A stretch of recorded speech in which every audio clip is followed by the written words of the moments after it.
Aegon's Conquest, also known as the War of Conquest, or simply the Conquest.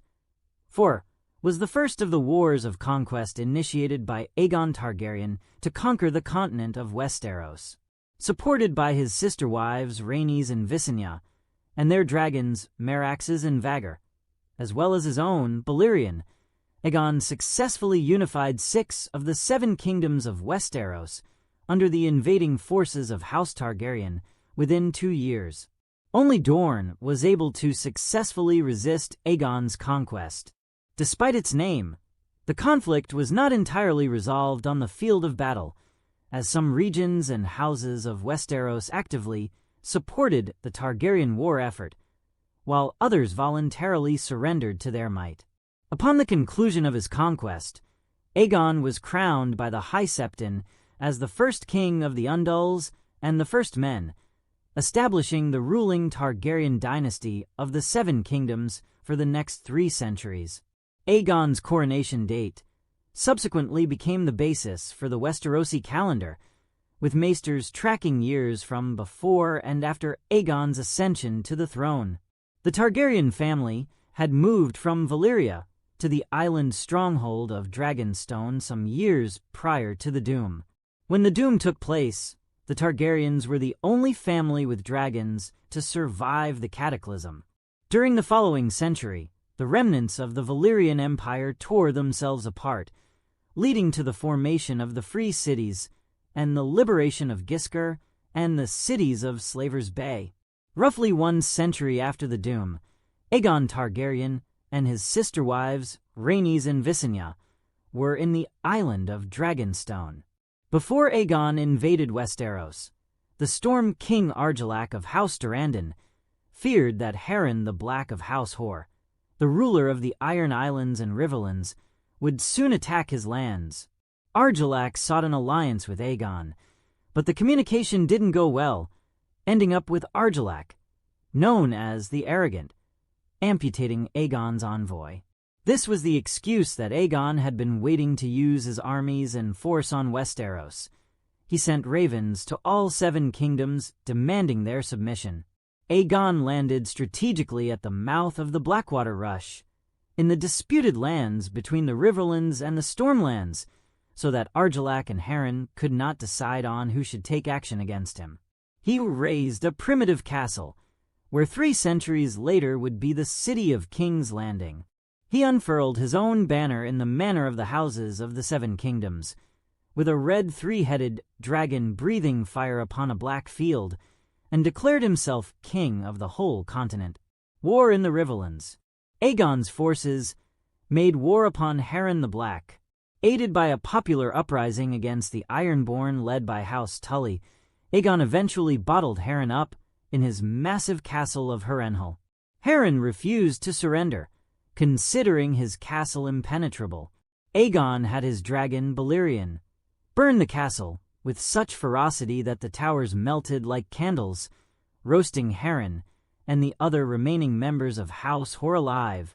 Afterwards, Aegon raised the Tullus to become the Lords Paramount of the Trident and commanded the Ironborn to elect a new ruling house. They chose House Greyjoy of Pike, who swore fealty to Aegon and became the rulers of the Iron Islands. War in the Stormlands. At the same time, Aegon's bastard half-brother, Orys Baratheon, led an army against Argilac the Arrogant. Argilac chose to give battle in the field and was defeated and killed, eliminating House Targaryen. Orys took his castle of Storm's End, his sigil and words, and Argilac's daughter Argella to wife. Aegon rewarded him by naming him Lord of Storm's End and allowing him to found House Baratheon. War in the West. The forces of House Lannister and House Gardner combined and marched to meet Aegon's army in battle. At a field in the Reach that became known as the Field of Fire, Aegon unleashed all 3 dragons and decimated the enemy host within minutes. House Gardner was destroyed. Their stewards, the Tyrells, surrendered the Reach to Aegon and were named Lords Paramount of the Reach. The Lannisters also bent the knee and became Wardens of the West. Standoff with the North and the Vale. House Stark mobilized for war, but upon a demonstration of Aegon's superior forces, King Torrhen Stark bent the knee to save his army from certain destruction.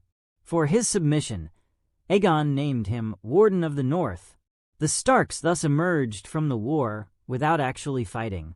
Upon the defeat of the Lannisters and the Gardeners, House Arryn mobilized their army in anticipation of an invasion of the Vale of Arryn. However, upon seeing a dragon, Boy King Rhaenys Arryn surrendered peacefully in exchange for a ride. The Arryns were the last great house to surrender in Aegon's conquest. The High Septon declared that the faith of the Seven would also support Aegon, ending much of the last resistance to the invaders. Invasion of Dorne. Aegon's forces made an abortive attempt to conquer Dorne, but the Dornish chose to melt away into the mountains and deserts and pursue guerrilla tactics rather than give open battle, where they would be vulnerable to dragon fire. Aegon eventually decided to allow Dorne to retain its independence, ending his conquest. In A Song of Ice and Fire, Aegon's conquest unfolds much the same as in the novels. However, Martin later expanded the detail of the war significantly in the world of Ice and Fire. In this book, it was revealed that the Targaryens fled Valyria after Daenerys Targaryen had a prophetic vision of the doom. Her father, Enar, led an exodus to Dragonstone, which had been a Valyrian outpost for 2 centuries at that time. The prophecy was proved correct when the doom took place 12 years later.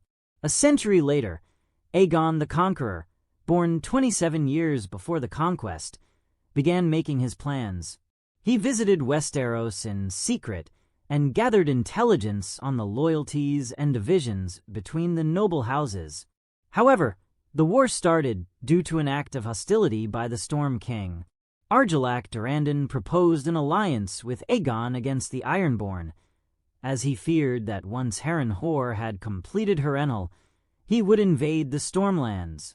Argilac proposed marrying his daughter, Argella, not Argalia, a name invented for the TV series by Brian Cogman, to Aegon to cement the deal.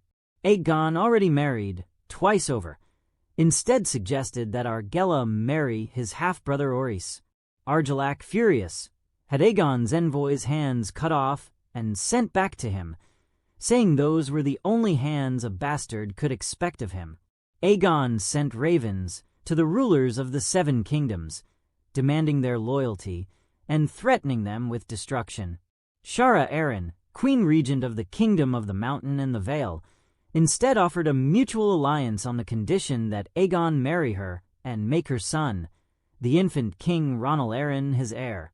Princess Maria Martell of Dorne offered a military alliance aimed at destroying the Storm King, but nothing more.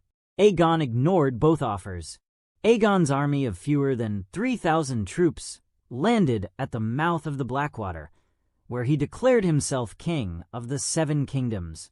In a rapid campaign of movement, his forces quickly captured Rosby, Stokeworth, Duskendale, and Maidenpool. He then split his forces in 3. The Targaryen fleet commanded by Daemon Balerion would sail north, escorted by Visenya and her dragon, to land at Gulltown and begin the conquest of the Vale. Orys and Rhaenys would lead an army south to deal with Argilac. Aegon himself would march on Harrenhal. The Targaryen fleet was intercepted by the Arryn fleet out of Gulltown, and a furious sea battle took place. The Targaryen fleet was destroyed, but Visenya was able to burn most of the Arryn fleet in retaliation, resulting in a stalemate. It was a strategic victory for the Arryns, however, as they prevented an invasion of the Vale. Aegon's invasion of the Riverlands was spearheaded by him on Dragonback, burning the Ironborn longships on the rivers and the God's Eye, and killing several of Harren's sons. Impressed, Lord Edmund Tully of Riverrun led a popular uprising against the Ironborn. Houses Tully, Bracken, Blackwood, Mallister, and Frey marched on Harrenhal and joined forces with Aegon. However, even this alliance only gave him 8,000 troops far too few to take the castle. Harren insulted Aegon and refused to surrender. Aegon burned the castle with Balerion, killing Harren. The Ironborn surrendered. Hearing of Harren's fate, Argilac refused to be slaughtered like an animal and instead chose to give open battle. When a massive thunderstorm erupted as the armies assembled, Argilac took it as a sign and attacked. Outnumbering the Targaryen host 2-1, Argilac's forces gained the upper hand and outflanked Orys' forces. However, Rhaenys and her dragon Meraxes entered the fray, destroying a part of Argilac's army, while Orys engaged Argilac in personal combat and slew him. Argella declared herself the Storm Queen and tried to fight on, but her bannermen betrayed her and handed her over to Orys. Orys treated her with kindness and accepted the surrender of Storm's End. The Lannisters and Gardeners marched against Aegon's forces. Aegon regrouped with his sister wives at Stony September before marching south to the Reach. They destroyed the host of the two kings on the Field of Fire and accepted the surrender of their bannermen. Aegon meant to press on to Dorne with his combined host, but then learned that King Torrhen Stark and 30,000 Northmen were marching south. He rushed north to meet them at the Trident. Torrhen had planned to give battle, even entertaining a plan put forward by his bastard half-brother Brandon Snow to assassinate the dragons through stealth.